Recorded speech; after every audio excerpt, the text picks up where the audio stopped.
Salut à toi, c'est Bélie, j'espère que tu as la pêche aujourd'hui. Dans cette nouvelle vidéo, je vais te partager comment rendre une femme follement amoureuse de toi en seulement 4 étapes.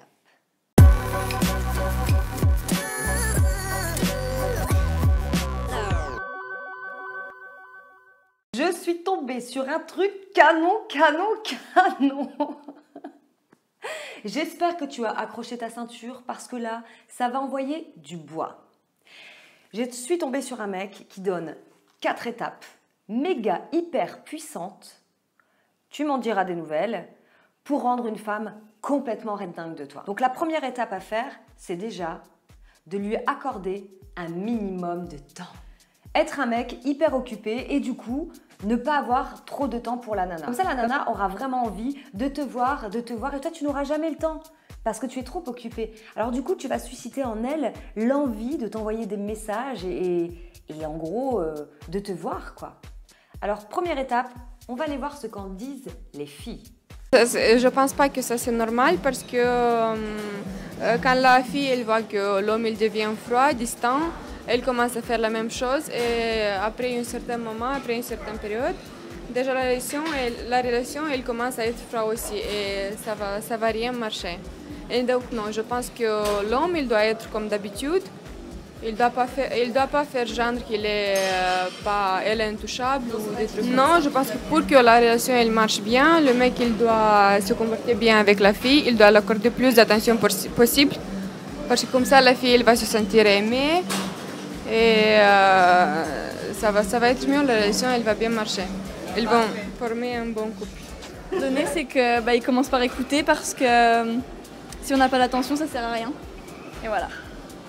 La deuxième étape, c'est la technique de la frame, un truc comme ça. Enfin, je ne sais pas du tout ce que c'est. Et il explique que, par exemple, si tu as donné rendez-vous à une nana dans un bar X, ok, et que 1 heure avant, elle t'appelle ou elle t'envoie un message pour te dire « Écoute, non, finalement, je préférais qu'on se voit dans un autre bar. » Et bien là, tu lui dis non parce qu'elle essaye de briser ta masculinité.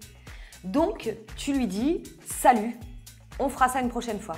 Il faut savoir que cette trame, apparemment, elle est hyper importante, que tous les mecs devraient vraiment la suivre au risque de devenir un petit loser. C'est exactement ces termes. Je vais aller demander aux filles ce qu'elles en pensent. Non, franchement non. Non, parce que c'est pas forcément l'écraser dans sa masculinité. Masculinité, non. Enfin, je vois pas le rapport, non, franchement. Je trouve ça complètement débile en fait de penser ça. Soyez naturel et savoir faire sourire la fille, etc. Voilà. Rester soi-même, mais pas la prendre de haut, ni trop la considérer comme une femme, mais plus comme un être à part entière. Simplement. La troisième étape, il propose une nouvelle technique innovante, très puissante, qui va pouvoir te permettre de ressortir ton côté alpha, ton côté mâle dominant. Comment dire, le mâle dominant, on parle d'animaux, de mâle, pourquoi on ne parle pas d'hommes Alors, je serais curieuse de savoir ce qu'il propose, sauf que tu ne peux pas le savoir. Si tu veux savoir cette technique, il faut payer. Donc, j'imagine que ça pourrait être un truc comme, par exemple, si tu es un mâle dominant et que la nana, elle te dit d'aller boire un verre dans un autre bar et toi, tu n'as pas envie et qu'elle insiste, peut-être que quand tu la reverras, dans ce cas-là, et quand tu auras pris le temps, tu auras décidé de prendre le temps de la voir, parce qu'il ne faut pas oublier l'étape 2, donc peut-être que là, tu vas te venger, et pour lui montrer que tu es un mâle dominant, tu vas lui claquer une grande claque dans la tronche. Je plaisante, mais vu le personnage, je me pose des questions.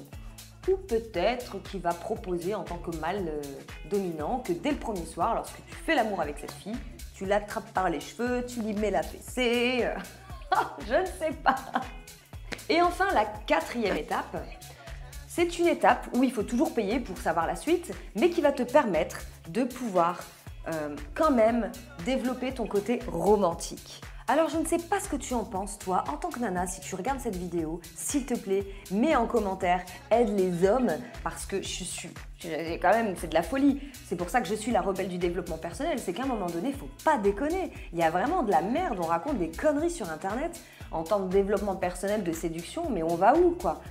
Et si tu es un homme, bien évidemment, tu peux aussi commenter cette vidéo et me dire ce que tu penses de ces 4 étapes magiques qui apparemment pourraient rendre une femme follement amoureuse de toi. Bon, en tout cas, point de vue féminin, moi-même, si déjà, premièrement, un mec n'est pas dispo, clairement, je vois pas du tout l'intérêt de le voir, quoi. Justement, une nana, elle a besoin quand même d'avoir un minimum de disponibilité. Alors oui, il faut pas toujours être au taquet, etc., de trop l'étouffer, mais bon, il y a un juste milieu. C'est ridicule, quoi, de faire le mec super occupé et de lui accorder un minimum de temps, mais what? Mais c'est quoi ce truc, quoi? La technique de la trame, je te dirais que de la frame ou de la trame, j'en sais rien, du bar. Enfin, si la nana, elle te propose d'aller dans un autre bar et parce que toi, tu avais décidé d'aller dans un autre, mais on s'en tape, quoi. Le principal, c'est de passer un bon moment. Je ne vois pas où est le problème. Voilà, en tout cas, ça, c'est mon point de vue. Si tu as aimé cette vidéo, tu peux la partager un maximum. Faites du bruit parce que là, c'est complètement de la merde de raconter des trucs pareils. Et puis, je t'invite à t'abonner à ma chaîne YouTube. Bye bye.